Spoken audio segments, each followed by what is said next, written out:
Ce salon Eurosatory, c'est le rendez-vous mondial des équipements terrestres et aéroterrestres. C'est donc la 26e édition.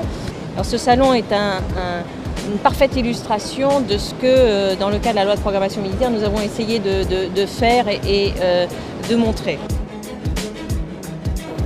Madame la ministre, Comment allez-vous ? très bien. L'objectif, c'est d'optimiser le rendement des groupes électrogènes.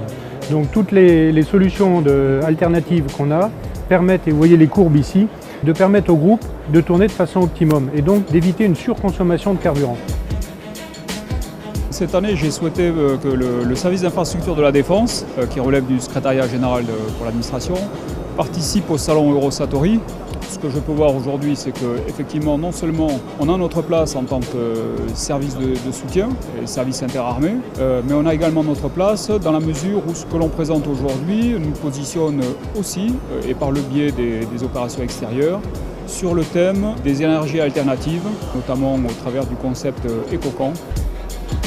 Aujourd'hui, le SID présente l'EcoCamp au salon Eurosatory.